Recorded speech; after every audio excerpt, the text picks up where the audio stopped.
აი აჭარიდან ჩამოვედი მე დავითგარეჯში, რომლის გარშემოც მე მგონი დაახლოებით თავისი 30 წელი არ წყდება ნებათახელვა თუ ვის ეკუთვნის აი დავითის ლავრის უკან ქედი რო გადის იმ ქედზე არსებული ქართული ისტორიული ძეგლები და აი იმ ქედის მიღმა არსებული რამდენიმე ქართული ისტორიული ძეგლი.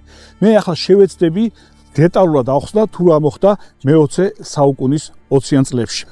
მაშ ასე რუკა რომელიცაც ჩვენ ხელმძღვანელობთ შეადგინეს, აი სულ ახლახან შეადგინეს მეცნიერებმა ბექა კობახიძემ და გიორგი ფარცხალაძემ და მათ ისარგებლეს მაშინდელი კარტოგრაფიული დოკუმენტებით და მაშინდელი ისტორიული წყაროებით.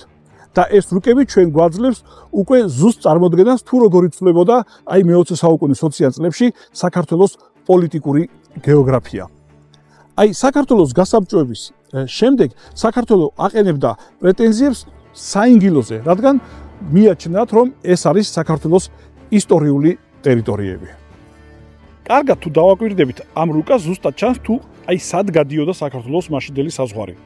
აი ეს კი თანამედროვე საზღვარია. ეს არის საინგილო, რომელზეც პრეტენზიები ვიმეორებ ჰქონდა საქართველოს.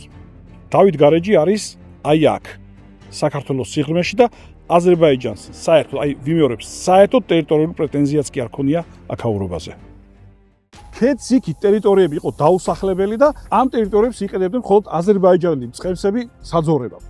აზერბაიჯანი თანახმა იყო, რომ ის ტერიტორიები დარჩენილი იყო საქართველოს შემადგენლობაში, მხოლოდ ითხოვდნენ ერთ რამეს, რომ თუ საქართველო გადაწყვეტდა, რომ ის ტერიტორიები არ გამოიყენებინა საძოვრებად, მაგალითად და ვთქვათ, მოეყვანა პური, წინასწარ შეეთანხმებინა იქ ადგილობრივებთან.